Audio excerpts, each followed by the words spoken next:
ձեզ, այսօր փետրվարի 14-ն է։ Գիտեմ շատ հետաքրքիր բաներ են լինում աշխարհում,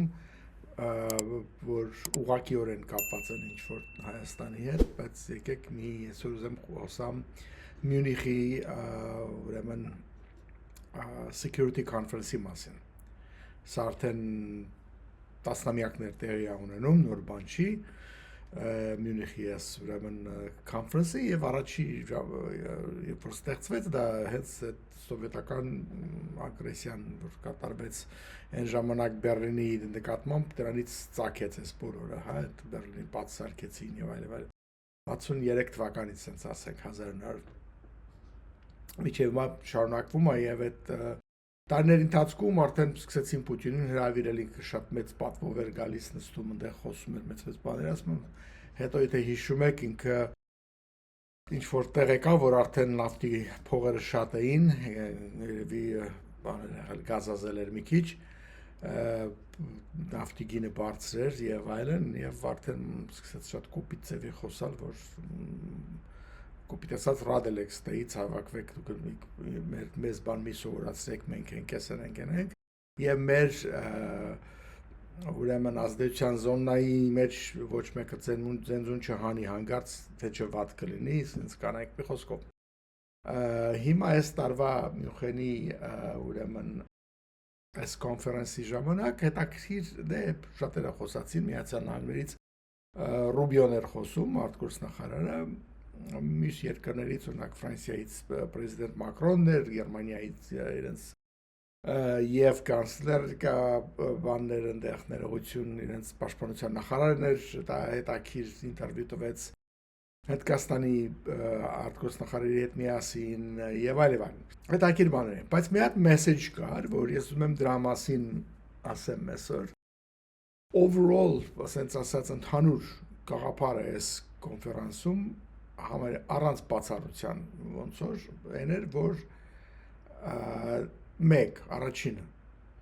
եվրոպացիները փաստորեն առանց բարձ ասելու բայց նաև ուղղակիորեն նաև նշելով որ դա Թրամփի գաղափարն է որ այո մենք պետք է կախված չլինենք ոչ մեկից մեր ապահովությունը պետք է Եվրոպան ոտքի կանգնի եւ իր ապահովությունը ինքը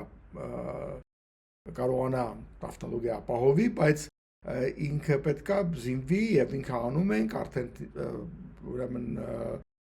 համախառն արտադրության 5%-ն ենք ծախսում առաջկի 2-ը չէին անում որ պայմանավորված սմտի անեին կամ ուզում ենք արդեն ծախսենք եւ այլն այս թեման ամենտատ կրկնվեց եւ Ֆրանսիայի կողմից այսինքն Մակրոնի կողմից եւ գերմանացիներն էին ասում իհարկե շատ դուր եկավ բոլորին մի հատ sense խորը շուչ քաշեցին հոգոցով հա sense երբ որ Ռուբիոն դուրս եկավ ասեց մենք չենք ուզում Եվրոպայից անջատվենք եւ ՆԱՏՕ-ն չենք ուզում քանդենք եվրոպացիներին մենք փորձում ենք բոլորից հասկացնել որ մենք եվրոպական կուլտուրա ենք ճիշտ է մենք գտնվում ենք արևմտյան կիսագնդում բայց մենք եվրոպական կուլտուրա ենք եւ խոսքի ազատությունից սկսած վերջացած մեր ամբողջ արժեքը համակարգը եկել է Եվրոպայից սա եվրոպացիներին པարզ շոյելու համար չէր ասում շատ կարևոր բաներ, որովհետև տպավորությունը Թրամփի արտահայտություններից հետո էլ Վանսի հիշում եք, երբ որ գնաց Եվրոպայի սկսեց մատ թափ տալ բոլորի վրա եւ այլ շատ կոպիտ ձևով սա շատ ավելի ոնց ասում են ուզում եմ ասեմ նորմալ, հա, բայց իրականում շատ ավելի ճիշտ եւ ճշմարտությանը հետ ճիշտ որ այդպես էլ կա ամերիկան առանձին կուլտուրա չի բայց եւ այս րոպեին շատ կարեւոր մեսեջ էր որ պետք է եվրոպացիներին տալ ու եվրոպացիները շատ լավ ընդունեցին դա իր հետ դեր ինքը պարզապես պիտի ճիշտ ձևով ներկայացնել մի բանը որ չես կարող ուրիշ ձևի լինի ոնց է պատկերացնում հա որ այո պետք է եվրոպացիներ ինքը մի քանի թեզ ասեց զինվելուց բացի նաև պետք է իրանց սահմանները պահեն սահմանները պաշտպանել եւ որոշել ով կարող է գա քո երկիրը եւ ինչքան ինչ թվերով խոսքը գնում է իմիգրանտների մասին, որի Ամերիկայում հիմա պարզ չէ, որ դա խնդիր համար, ասենք, մեկն է դարձել Տրամպի ներքին քաղաքականության մեջ։ Պետք եւ դա ուզում ասի, որ դա արտարոց բան չի, դուք էլ պետք է նույն բանը անեք։ Նույն բանը Տրամպն էր ասել իդեպ, ասեմ, որ դուք վերանում եք, եթե դուք չպահեք ձեր սահմանները։ Ինքը թեզ ասեց հենց գլխանց, հա։ Հիմա սա ավելի նուրբ ձևով ասեց, որ սա կարևոր բան է, դուք պետք է այդ անեք, որպեսզի ձեր քաղաքակրթությունը չկորցնեք։ Մենք նույն քաղաքակրթությունն ենք եւ նույն կուլտուրան ենք եւ պետք է մենք այս պահենք։ Դրա համար պետք է չափավորենք, թե ով է գալիս, որտեղից է գալիս, ինչպես է, ինչքան են մտնում եւ այլն, այսպես բան։ Սա իր երկրորդ, ասենք, թե գլխավոր ուրեմն հաղորդումներ Եվրոպային, որ հա մենք ձեզ հետ ենք, ձեր կողքին ենք, նույնն ենք, բայց եւ մենք պրոբլեմներ ունենք եւ այդ պրոբլեմներից մեկը հենց իմիգրացիան։ Դուք էլ ունեք, մենք էլ ունենք։ Հիմա եվրոպացիներին պետք չէ համոզել իմիգրացիայի խնդրի մասին, ինչպես գիտեք արդեն, իրենց մոտ արդեն մեծ խնդիր է, այն թվերով որ եկել են, գործը տեղահասել, որ Լեհաստանը որ թույլ չի տալիս ոչ մի մուսուլման իմիգրանտներ գան եւ այլն, արդեն շատ գլուխ է գովում, նույնիսկ ծիծաղելով է բանում ուտենում, որ դուք մնացած Եվրոպան մեզ քննադատում եք, որ դուք մարդկային ինչ-որ իրավունքները եւ այլ մարդասիրական ձեր պարտականությունները չեք կարող կատարում, բայց դուք եք հիմարը, որովհետեւ դիմանայիք ձեր խնդիրները, իսկ մենք ոչ մեկին չենք թույլ տալիս մեր երկիրը մտնի, ուրեմն կավել լավ ենք։ Այս մի բան է, որ բոլոր արևմտյան եվրոպացիների մոտ էլ ամենտեղ էլ էս կա եւ բայց չեն կարող ասել կամ չէին ասում այդ woke culture-ը կար, հա, այսպես ասած, մինչև հիմա արդեն զարթնել են, սկսել են ինչ-որ բան անել։ Բրիտանիան էլ նույն բանը դուրս եկավ, կրկնեց համարյա։ Կարևոր մեսեջը Starmer-ի, Բրիտանիայի վարչապետի էր, որ Բրիտանիան են Brexit-ի Բրիտանիան չի, որ մենք էլի Brexit-ի Բրիտանիան չի, ինչ է նշանակում, Brexit-ի ինչի եղավ դուրս եկան, հիմնական խնդիրներից մեկն է էլի, որ չենք ուզում, որ դրսից մարդիկ գան եւ չենք ուզում Եվրոպան մեզ թելադրի ինչպես ապրենք։ Մենք տարբեր Եվրոպա ենք, հա, ասեմ Բրիտանիան ինքը միշտ իրան ավելի տարբեր է, չէ՞, նայել անկախ են մնացած Եվրոպայի։ Բրուսելը չպետք է մեզ թելադրի ոչ մի ձևով, մենք չենք ընդունում Եվրոն որպես մեր դրամը, մենք առանձին ենք եւ եթե շատ եք ուզում ստիպելու, ընդհանրապես մենք կտրվենք դուրս կգանք ու այդ եղավ։ Հիմա շատերի կարծիքով շատ վատ եղավ, գներ բարձրացան եւ այլ, ահագին ծախս առաջացավ, որպես մաքսային խնդիրներ բացվեցին եւ այլ, բայց հիմա փաստը եղել է, իրականացել է, ոչ ոք հետ չի բերում իրան եւ իրանք Եվրոպան էլ չի ուզում, շատ չի շտապում հետ բերելու, որովհետեւ շատ էլ բան չկա այստեղ, հա, ավելի շատ Բրիտանիան էր օգտվում, ռազմական իմաստով Բրիտանիան տեղ չունի գնալու նախ ՆԱՏՕ-ի մեջ է, երկրորդ էլ չի փախնելու դառնա առանձին մենակ մի հատ պետություն առանց եվրոպական մյուս պետությունների եւ դա ապացույցներից մեկն էլ հենց դա որ հայտարարեցին հենց հիմա որ այս տարի պիտի մեծ նավատորմ եւ զորքեր ուղարկեն հյուսիսային բևեր չեն ասում Գրինլանդիա կամ ինչ, բայց ինչ անշուշտ բևերը տեղ չի, այսինքն հող չի դա որ ուղարկես։ Նավատորմ ուղարկելը դա է որ մենք սկսելու ենք ավելի ակտիվորեն ուրեմն պատրոլ անել, այսինքն հսկել այդ հյուսիսային ուրեմն անցուղիները, ասենց ասենք, քանի որ հիմա հյուսիսային սառույցները ծովերը հալվում են, բացվում է այդ ամբողջ ճանապարհը եւ դա ամբողջ կռիվը դրա մասին է հիմա, չէ՞։ Եվ հիմա դա ավելի այս վարքյանին եթե չէ դեռևս, բայց մի քանի 10 տարվա մեջ, ասենք թե կամ 20 տարվա մեջ դա դառնալու է լուրջ տնտեսական ուրեմն եկամուտների իսկական աղբյուր, ուրեմն պետք է դրա մասին մտածել։ Բայց դրանից բացի նաև իհարկե միշտ էլ այդ հարցը կա։ National security, այսինքն անվտանգության հարցը կա։ Ինչ անվտանգություն եմ խոսում, Առաջին հերթին դե պարզա ռուսական, որտեղ ռուսական հյուսային նավատորմը, որ իրենց ամենամեծ նավատորմն է, ամենաշատ զինված, նույնիսկ Խաղաղ օվկիանոսյան նավատորմից մեծ է,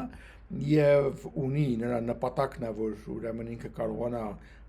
դուրս գա միանգամից հյուսային ծով, դուրս գա հյուսային Ատլանտիկա ու ընդեղից արդեն սկսի մարտվարել ամերիկյան եւ ընդհանրապես ՆԱՏՕ-ի, բրիտանական եւ այլ նավատորմերի հետ։ Բացիկայի հարցը փակվեց, այնտեղ բան չկա, բացիկան դարձավ ՆԱՏՕ-ի լճակ, ինքը երբեք Պետերբուրգից ոչ էլ Կալինինգրադից նավատորմ չի հանելու, եթե հանկարծ պատերազմ դուրս եկավ, նրանք տեղի վրա մնալու են։ Հիմա եթե Սևծովում չեն կարողանում մի բան անեն, որովհետեւ Ուկրաինան չի թողնում, որ իրանք փախկվել են, փախիտ փախան Սևաստոպոլից գնացել են Նավարասիսկ, այնտեղ չեն դուրս գալիս ծով եւ ամբողջ այդ նավահանգիստը փակել են, որ հանգարց ծովային դրոններ չմտնեն, բայց էլի մտավ, տեսանք, խփեցին մի հատ մեծ բան, նավ եւ Սուզանավ։ Բայց ամենից չեն կարող 35% նավատորմի Սևծովյան ուկրաինացիք ոչնչացրել են, մնացածն էլ չեն ուզում դուրս գան ծով, որտեվ խփելու են, այս վիճակն է իրանց մոտ։ Եթե Սևծովում դու չես կարող մի բան անես ուկրաինացիների դեմ, դու ոնց ես Բալտիկում անելու։ Ասած է, որ Բալտիկ ծովը խնդիր չի դառնում, մնում է հյուսային օվկիանոսը եւ այո, հյուսային նավատորմը եւ բանը, Խաղաղօվկիանոսյանը։ Հիմա հյուսային իհարկե ամենանորից եմ ասում, ամենավտանգավորն է այդ իմաստով, ամենաշատ թվով ռազմանավեր, սուզանավեր եւ այլ, եւ որովհետեւ նա նշանակությունը հիմնականում ՆԱՏՕ-ի դեմ պայքարելն է, այսինքն Խաղաղօվկիանոսում ինքը ես չեմ անում, մի օր էլ չի դիմանա, սկի չինականին չի դիմանա ամերիկյանը իրանք 5 րոպեում կվերջացնի։ Ամենայն դեպս, հիմա այս վիճակում առաջի վտանգը այս նոր ճանապարհների բացվելու, սառույցների հալվելու հետ կապված, երկրորդը Չինաստանն է։ Չինաստանը ի շնորհիվ Ռուսաստանի ինքը իրան արդեն համարում է հյուսիսային օվկիանոսի երկիր, Արկտիկայի երկիր։ Ինքը սահման չունի Արկտիկայի հետ ոչ մի ձևով, բայց համարում է, որ ինքը պետք է ունենա։ Ինքը Արկտիկ երկիր է, ինքը պետք է այնտեղ որևէ ուրեմն գազի, նավթի երևի հարցեր կան եւ ընդհանրապես այդ ճանապարհը ինչպես պետք է կոնտրոլ արվի, ով է գնում, ինչ անում, Չինաստանը պետք է մեջ խառնվի, այդպեսի ճաշակ բան ունի, ախորժակ ունի Չինաստանը։ Ու պետք է հասկանալ, որ եթե դա դարձավ այդպեսի խնդիր վաղը միսօր, իսկ Չինաստանը հսկայական նավատորմ է սարքում, հսկայական, տարի մի քանի հատ, այսինքն այն ինչ որ Ամերիկան անում է մի 10 տարում, ասենք 5 հատ նավ կարող է սարքի, կարող է չէ, իրանք սարքում են հարյուրներով, այս բանի մասն ենք խոսում, զինվելու մասն ենք խոսում։ Հիմա իհարկե չմոռանամ մի վարքյան էլ ասեմ, Չինաստանի զինվելը բոլորովին դուր չի գալիս, այնտեղ ասենք եւ չինական ախորժակը, որ առաջին հերթին չգիտես ինչի է, այդ իրանց աչքի փուշն է, ուզում են անպայման Թայվանը վերցնեն, չէ՞, ոնց կարող է լինի իրանց սպիտակները, հա, այն բոլշևիկյան տերմիններով եթե ասեմ, փախել այնտեղ երկիր են սարքել, հա, Չանկայշեկի այդ կառավարությունը, եւ դա թողնել, որ դա մնա իրենց աչքի փուշ, այսպես չինական ինչ որ երկրորդ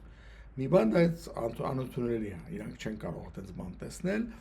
Ճապոնիան վերկացավ ասեց, դա մեզ համար էքզիստենցիալ հարց է, մենք չենք կարող թույլ տանք, որ Չինաստանը հարձակվի եւ գրավի Թայվանը։ Բոլորի համար սա շոկ է, որ ոնց չհասկացանք այդ ոնց եւ այլն ինչ պիտի հանգարց Ճապոնիայի համար։ Այս բայց եթե քարտեզին նայեք, դրի բարձ է դառնում, որ ինչու համար դա տենց է։ Սա ուրիշ խոսքով միայն ամերիկան չի հետաքրքրված այդ պահելու համար, որպես ինչ որ դեմոկրատիան սուր Չինաստանի գլխին եւ այլ այդ լրիվ այդ բաներից մեկն է, հիմար թեզերից մեկն է, բայց կա իհարկե ինչ որտեղ հանգած պարզվեց Ճապոնիան լաստեղ։ Մի խոսքով ստեղ գեոպոլիտիկայի իմաստով շատ բան է կատարվում, էլ չխոսանք, որ Հնդկաստանը այս եկել էր security conference-ին եւ նա էլ պարզվեց, որ իհարկե շատ անհանգստացած է Չինաստանի այս զինվելով առաջին հերթին չասեմ, բայց իրենք հիմնական ուրեմն ճշնամիներից մեկն են համարվելու Չինաստանի նկատմամբ հետ կապված։ Ուրեմն սա խնդիր է։ Հնդկաստանը ինչ արեց։ Նայեք, Ամերիկայի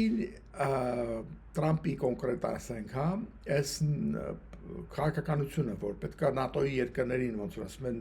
ցնցես մի հատ, որ ոտի կանգնեն իրանք իրանց հարցերով զբաղվեն, բոլա կախված մնան Ամերիկայի ասած թևերի տակ շնինքից, ստեղծեց այն իրավիճակը, որ Գերմանիայի կանցլերը գնաց Հնդկաստան առաջի անգամ եւ փորձեց առանձին հարաբերություններ ստեղծի Հնդկաստանի հետ։ Սա շատ լավ բան էր, մի քանի իմաստով, որ նախ Հնդկաստանին միայն բան չես անում, Հնդկաստանը այն հովերով է ապրում, որ ինքը կարող է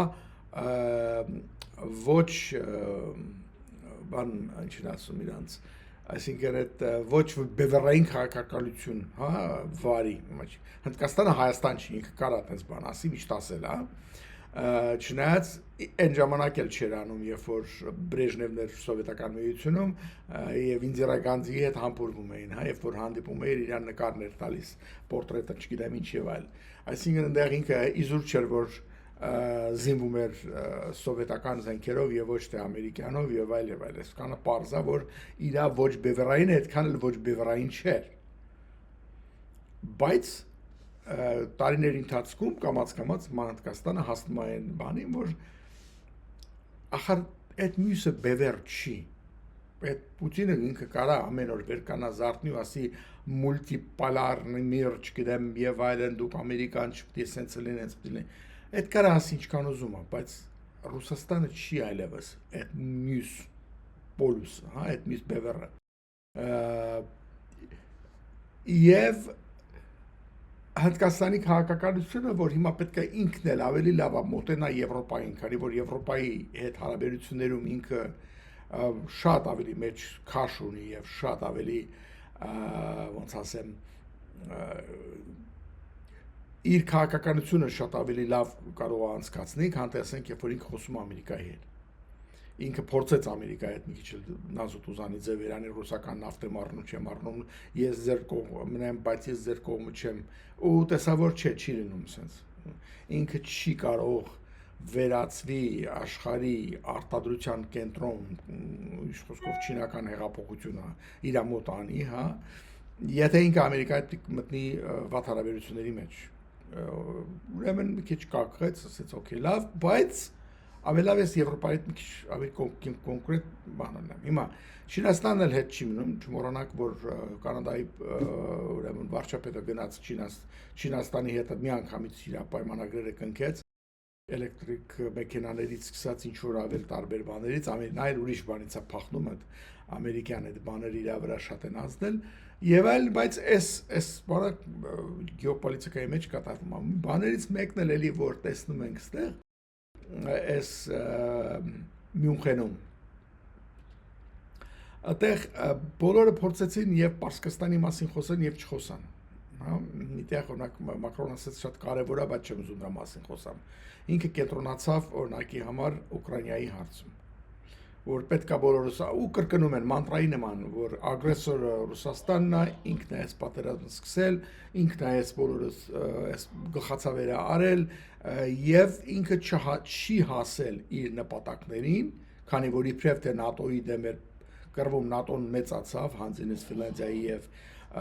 Շվեդիայի եկավ իր սահմանների մոտ պետք չգար իբրև թե Ուկրաինայի մասին էր դարդուցավը, իբրև Ուկրաինան գնում է ՆԱՏՕ, որ չէր գնում ու փոխարեն ստացավ երկու ՆԱՏՕ-ի երկիր սահմանի վրա։ Երրորդը, որ իր այս ամբողջը, որ ասում եք ինքը հաղթում է, շատ պարզ ասեց ինքը։ Ասած որ միջև քաղաքական գործիչներ կան, որ ասում են Ռուսաստանը հաղթում է, ասում են չգիտեմ ինչ են խմում, ինչ են ծխում, բայց տենց չի։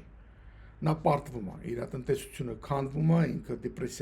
դիպրեսիոնի մեջ է, տնտեսությունը ուրեմն ռազմական միլիոնից ավել, 1.200.000, 1.300.000, 1.400.000 թվեր են տալիս,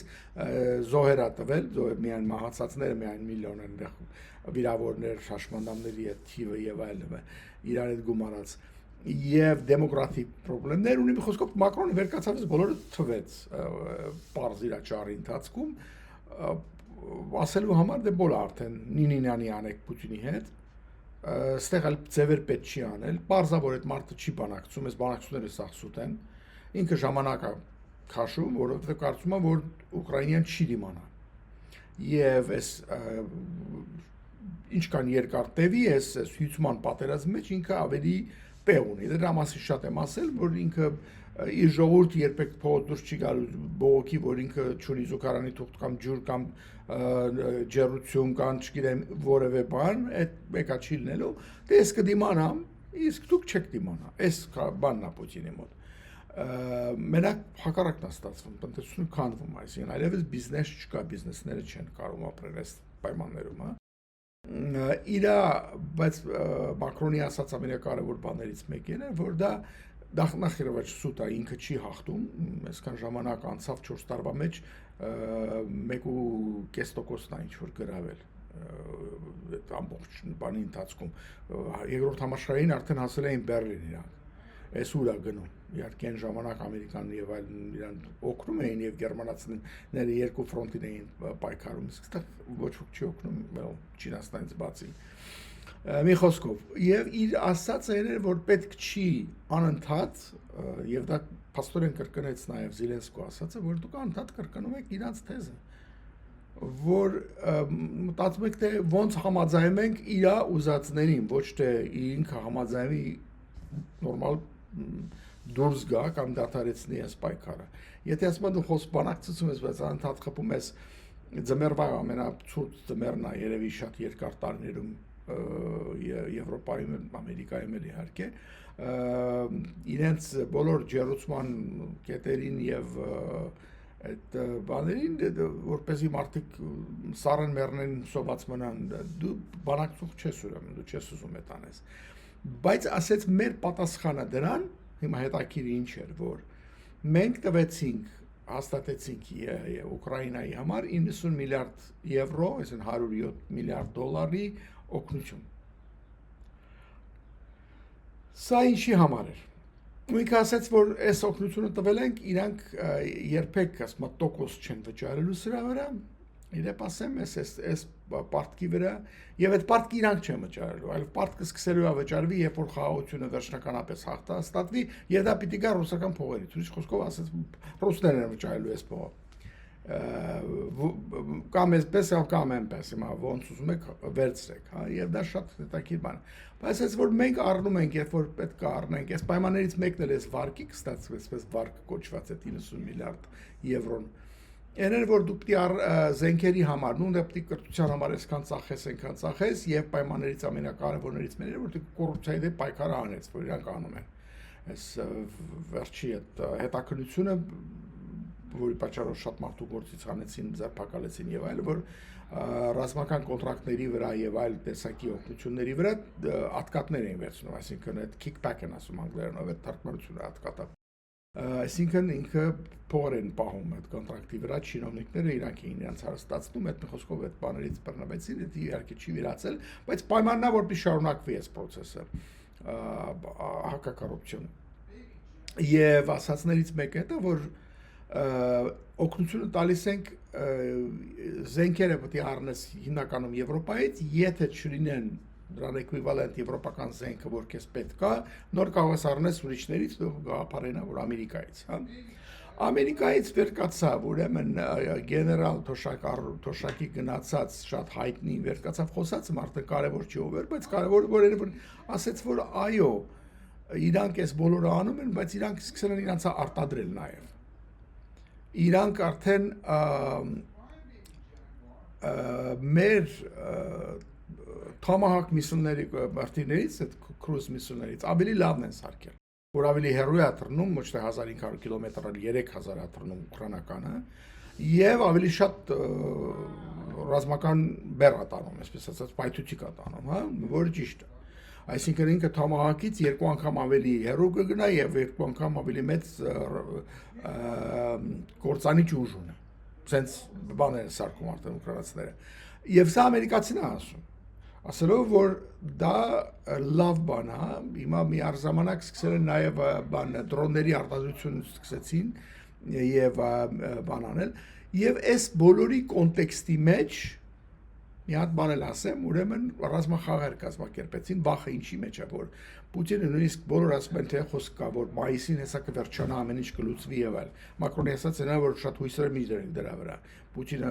խաղաղություն ստեղծողներից չի։ Բայց ասում են, որ եթե հանգարց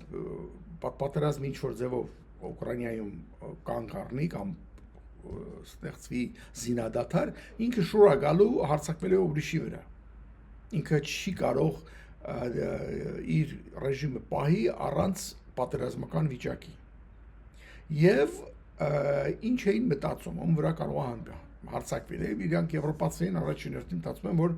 դա կարող է դուրս գա ամենաթույլ կետը, որի մասին հանդարտ խոսում են, դա Կալինինգրադսկի օբլաստ կոչվածն է, որը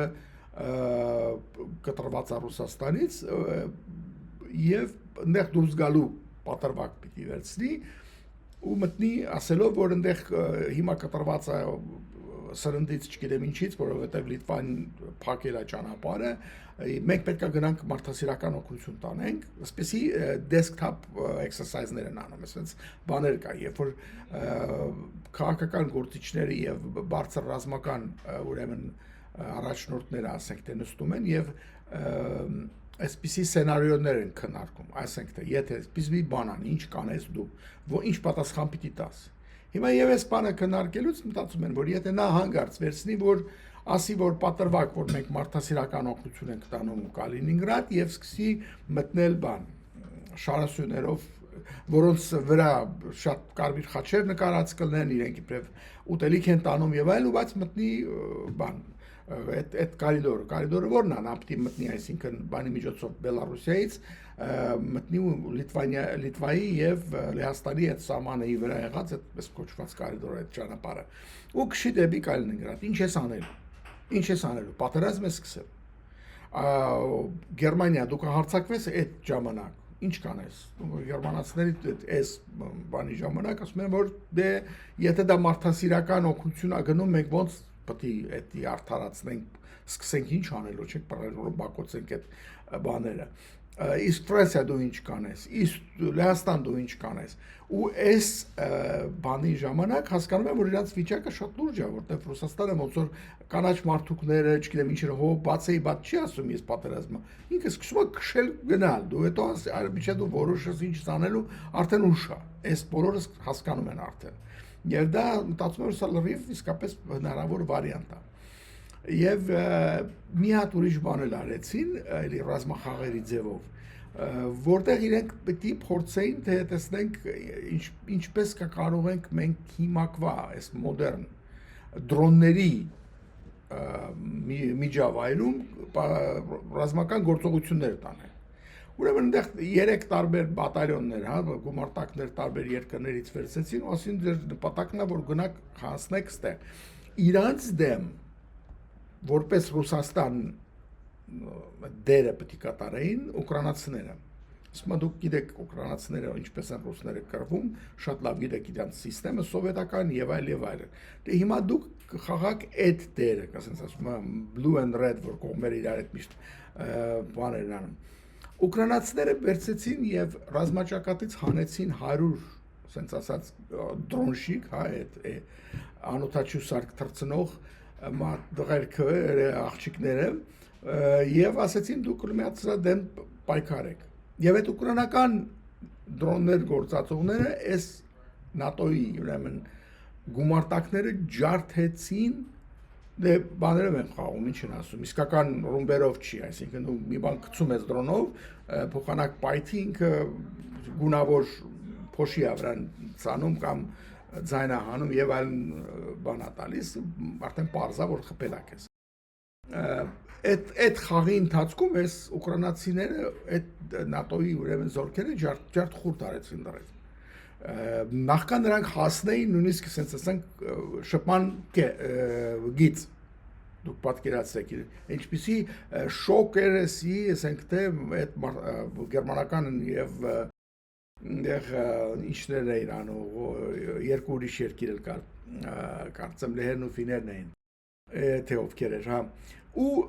տեսեմ որ չէ այս ուրեմն ճակատամարտը այսօրվա այս դրոնների բանում այնքան է փոխվել, որ հա, որտեվ նայում են ինչա կատարվում, բայց ոչ ոք չէր մտել այդ բանի մեջ, հա, որ դա շատ մեծ ցնցում էր Եվրոպայի համար։ Հիմա այս շատ լավ բաներ իհարկե, որ պետք է իրենք տեսնեն իրենց աչքով հասկանային, որ զգային իրենց մաշկի վրա, որ հասկանային եւ սա ուրիշ բան էլ ասեց իրենց համար, որ ուկրաինացիները այս գործի մեջ արդեն շատ լավ են, հա, գել են խեղդել արդեն։ Բայց եւ ռուսները ուկրաինացիները ռուսների դերն էին կատարում այս ռազմախաղերի մեջ, որտեվ ռուսները իհարկե սկզբում պարսիկներից էին դրոն առնում, հա, հետո իրանց մոտ արտադրություն դրեցին այդ շախետները անունը փոխելով։ Հիմա իրանք արտադրում են ամեն տեսակի դրոններ միլիոններով, այսինքն մեծ տեխնոլոգիա չկա այս դրոնների մեջ, իսկ եթե ցածր տեխնոլոգիա է, որի համար դու պետք չունես մեծ գիտական եւ արտադրական կարողություններ, դու կարող ես շտամպ անես, ասենց ասած, միլիոններով դրոններ։ Այդ մի բան առնում են հիմա ռուսների դեպ ասեմ։ Եվ սա ոնց որ ասում են wake up call-ը բոլոր այս եվրոպացի NATO-ի հրամանատարության համար, այսպես կարճ ասենք, հա։ Եվ բայց ավելի լավ է շուտ ուշ քան թե երբեք։ Պետք է մի ժամանակ պետք է որ իհարկե գան այդ իզրակացիանը հասկանան, որ սենց բան լինելու է, էս եղավ արդեն։ Հիմա նորից ամփոփելու համար բոլոր երկրները արդեն ռուսներից վազն են անցել, բոլորը հասկանում են, որ չի կարելի թույլ տալ Ռուսաստանը նորից ուժեղանա, որտեղ նա միայն սկսելու է պատերազմ նորից, եթե Ուկրաինայի վրա էլ չկտրի ատամը հաջորդ մյուս ուրիշ երկրի վրա, իդեպ ասեմ Հայաստանի վրա էլ կարող է գնա, իզուր չի որ այնտեղ խոսում են Սալավյովները բաները, թե բայց դա ինչ ամոթ է, չէ, պատկերացնում եք, չկարողացավ Ուկրաինան վերցնի, շուտ գա ինչ որ փոքրիկ Հայաստանի վրա բաներ անի։ Ու չվախում է, էլի գնա ասենք թե Էստոնիա կամ ինչ որ մի բան, այտենց բաներ են մեծ խոսում այնտեղ իրանց գլխից դուրս, բայց այս վիճակում են հասել, բայց բոլորը հասկանում են, որ սա այս արջին այլևս նախ ինքը արջ չի այլևս, երկրորդը պետք է երբեք թույլ չտաս ինքը նորից ոտի կանգնի, որովհետև նա ուրիշ բան չգիտի անել, միայն ուրիշից զավթել հո, ուրիշ բան չի անում, դա դարերով է դա արել մենակ, ինքը երբեք ոչ մի ուրիշ բան չի ասենք թե ստեղծելու ոնց որ ասում են, հա, այդ է իր մոդուս օպերանդոն։ So սա ընդհանուր մեսեջն էր, ուրեմն անկախ Ամերիկայի պետք է ուժեղանալ եւ պետք է կառավարել ռուսական սպառնալիքի ֆակտորը, ուրիշ ճար չկա, այդ ուժեղանալ դրամա է ուժեղանում, ուղղակի հարձակում Չինաստանից չի սպառվում, ոչ Լեհաստանին, ոչ Գերմանիային, չէ, պարզավոր դրա մասին ենք խոսում, իսկ ստրատեգիական իմաստով, այո, հյուսային այդ ճանապարհի բացման հարցը, նավթի բացման հարցը, եւ եթե Չինաստանը սկսի ագրեսիվ բաներ անել ստեղներ, այդ բոլորը պետք է հասկանալ։ Հիմա վերադառնալով ստեղելի Հնդկաստանի ֆակտորը, որ Հնդկաստանը ինչի այնտեղ եկել էր, հենց դրա համար, որտեղ իր համար դա սպառնալիք համար մեկ է, Հնդկաստանի վրա էլ ոչ ոք չի հարձակվելու, բացի Չինաստանից, այդտեղ, այսինքն միակ իր համար խնդիրը Պակիստանը չի գալու Հնդկաստանը գրավի, բայց դուշման է, այսպես ասած։ Բայց Չինաստանը արդեն լրիվ տարբեր պատմություն է, այստեղ լուրջ խնդիր ունեն իրանք սահմանային խնդիրից բացի, նաև տնտեսական գերիշխանության միջազգային շուկաների տիրելու եւ ստրատեգիական հանածոների եւ տեխնոլոգիաների գծով Չինաստանը, Հնդկաստանը իրար շատ վատ դիմադրության մեջ են, ասեն, այդ բոլորին պարզ է եւ Հնդկաստանի համար հատկապես, որովհետեւ ինչ էլ ինքը հույսեր ունենա հասի հեսայինա, ինքը չի կարող թույլ տա իրան, որ օրինակի համար այդ արագությամբ միջուկային զենքեր արտադրի, ինչքը Չինաստանն անում, այդ արագությամբ ռազմածովային ամեն տեսակի բան սարքի, նավեր եւ այլն կորվետներ ու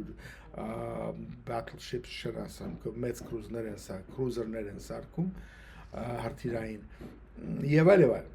Այդ իմաստով իր համար պարզ է, որ Չինաստանը զինվում է եւ դա միայն բան չի, նա զինվում է, որպեսզի Հնդկական օվկիանոսը տիրապետի։ նա զինվում է որպեսզի չինական ծովը, այսպես ասած, քարտեզին նորից նայեք տիրապետի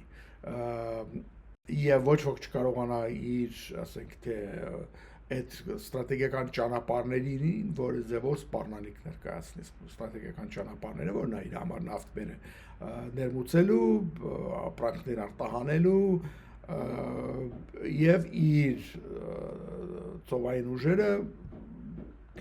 deploy անելու, այսինքն դուրս հանելու ծովային ճանապարհները տիրելու, կառավարելու, պաշտպանելու եւ այլն բաներ, չեմ ասում ուրիշ երկրներին սպառնալիք ներկայացնելու համար, այսինքն գաղափարը էսա։ Մի խոսքով այս բոլոր բաները այս ապահովության այս կոնֆերանսի հիմնական թեմաներից էին, որ տեղի ունեցավ։ Հիմա մի երկու բառով նորից վերադառնամ Հայաստանին, Հայաստանի համար սա ինչպես է կարևոր է, որ այնքանով որ ցույց է տալիս թե աշխարհը որտեղ է գնում եւ ինչ է մտածում այս ընդհանուր բաների հետ կապված, գեոպոլիտիկայի հետ կապված, աշխարհակահաղականության հետ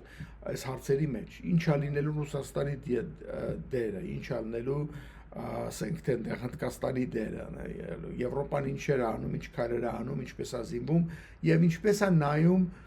այս բանն էլ ասեցին, որ այդ Պուտինի այդ բանը, որ հիշում եք ինքը security clearance conference-ում իր ճառից հետո ինքը նստած ինտերվյու էր տալիս ու այս շատ կոպիտ ձևով ասաց, որ ձեր մանատկաները հավաքեք ու ռադելեք, հա, այսենց բանով, yani ինքը արդեն շատ բան է ձեր փալասներն ու ձեր չգիտեմ ինչերը ստեղ կորեք գնացեք այն իմաստով, որ ուր գնացեք, իմ ազդեցության զոնայից, հա, դուք ստեղ ոչ մեկը չտպրտա, ստեղ մեծը ես եմ, այս է իր ամբողջ թեզը, և երբ որ իր հասկացողությամբ իրեն լավ իսկույն շատ խոնարհվելով, հետ քայլելով չգնացին, ինքը որոշեց, որ ցույց տա իր, ասենք, ճանկերը ու մտավ Ուկրաինա։ Հիմա Եվրոպան եւ նաեւ Ամերիկան ասում են կներես այդ քո ազդեցության թեզ գաղափարը, որի մեջ պիտի անպայման հավիտյան նստած մնան եւ քո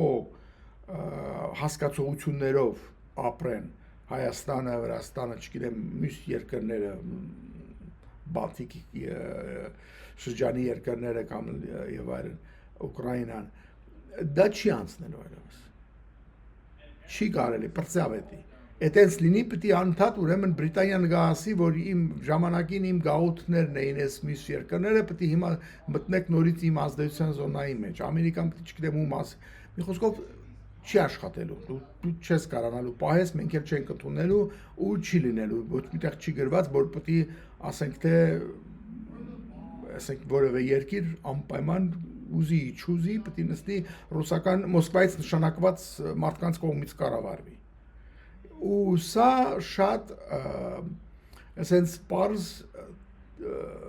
բաներ, ասենք էլի մեսեջեր, որը բոլորի համար պետք է պարզ դառնա, որտեղ չենք ընդունում։ Քո ազդեցության գոտի հասկացողությունն էլ չի ընդունվելու։ Արդեն տեսանք դու ինչ ես անում, դու ով ես եւ ոնց ես դու պատրաստվում քո ազդեցության գոտու մեղացների հետ գործ ունենաս, սպանելով, սառացնելով, ռմբակոծելով, ես չգիտեմ, պատուհաններից դուրս գցելով եւ այլ, այսինքն այդ բանը այն որ ժամանակին որտեղ ինքը մտնում էր Պուտինը, ասենք թե Ռուսաստանի նախագահ, ասենք, հա, Պուտինը ով էր, ասենք Մեդվեդևը, իրան ընդունում էին, միշտ նկարների կենտրոնում էին դնում, sense շատ մեծ պատիվ էին համարում իր այդ խոսաբաման, դա չկա, բրծավ գնաց ու չի լինելու այլևս։ Եվ այդ իմաստով այն ինչ որ ռուսական շատ ոչ թե օպոզիցիա, այլ ռուսական հենց շատ նացիոնալիստներն են ասում, զինվորականները թոշակի գնացած եւ այլն, որ քանդեց Ռուսաստանը։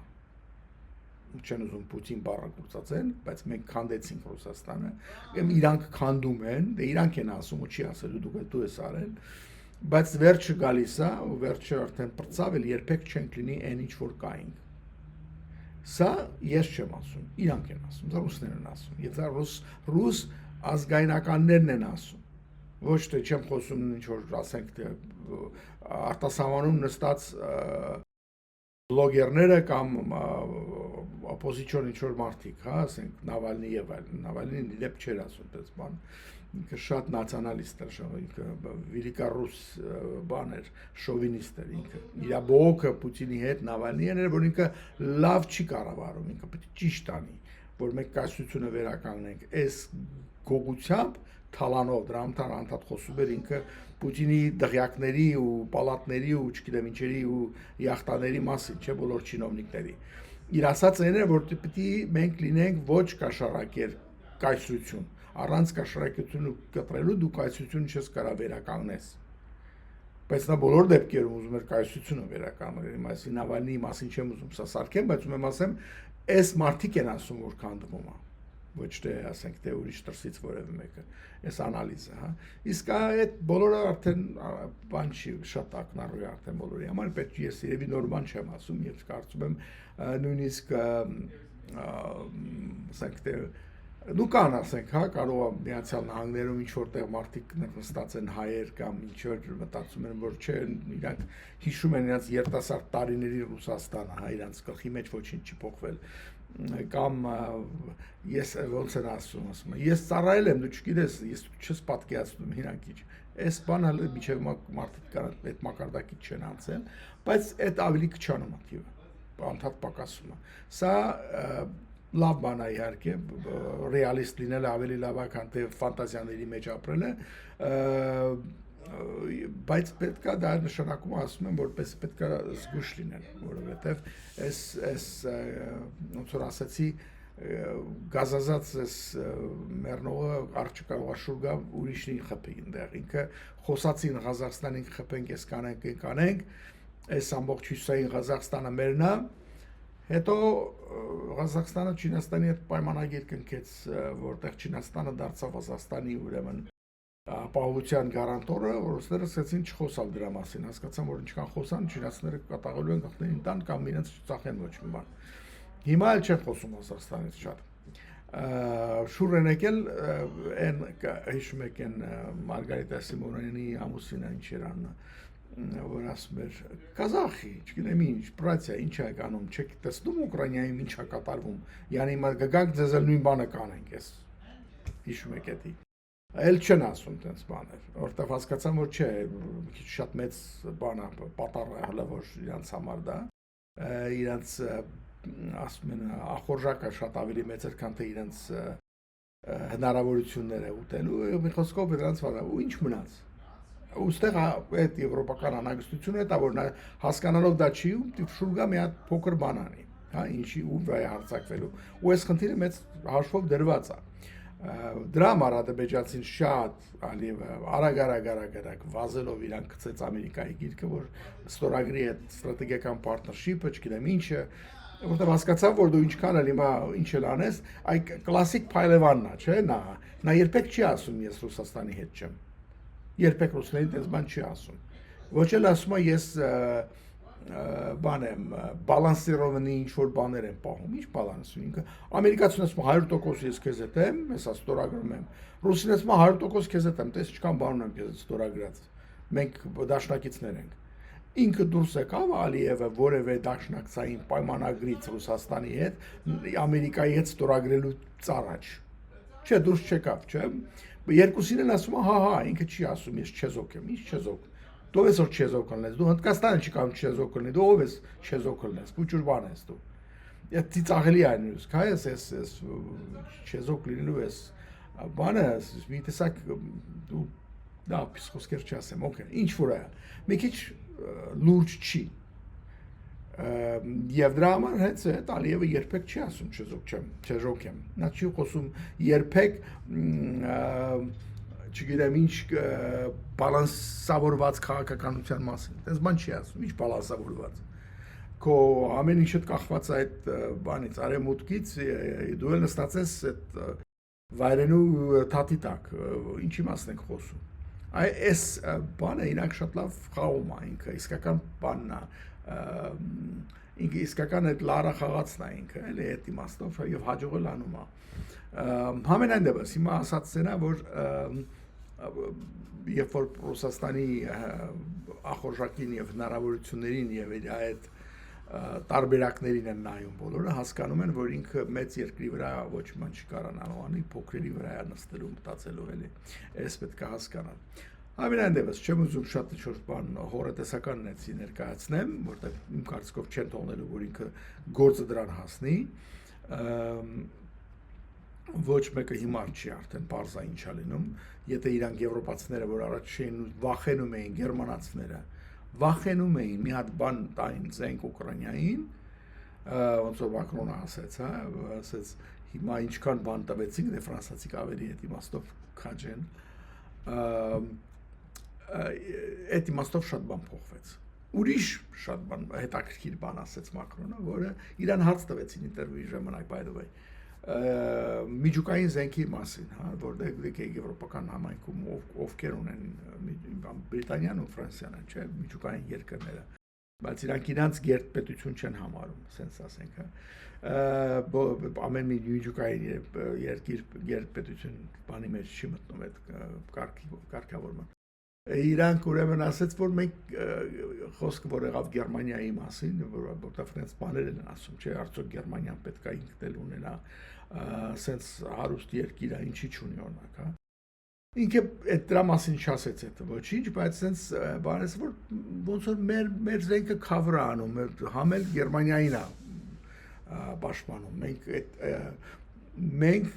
ՆԱՏՕ-ի մեջ եվրոպացիներից մեջ, մենք մեր մեջ իրար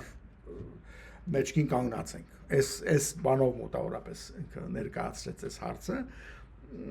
որ պետք չունեն իրանք զենք երևի, բայց մենք կանք։ Հիմա իհարկե, եթե գործը նրան հասավ, որ ինչի են դες բաներ մտածում, տեղից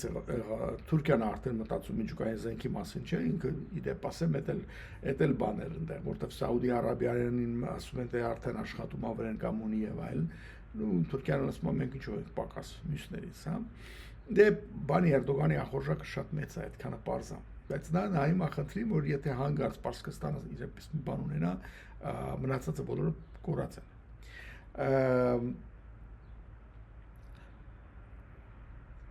Շատ բան բոլորի գլխի մեջ փոխվել է արդեն։ Այսօր այսքան խոսացինք Մյունխենի ուրեմն security conference-ի մասին եւ ընդհանուր քաղաքական global հարցերի մասին։ Վարդան Մարտիրոսյան, VV Talks, likes եւ այլն։ Մինչեւ հաջորդ հանդիպում։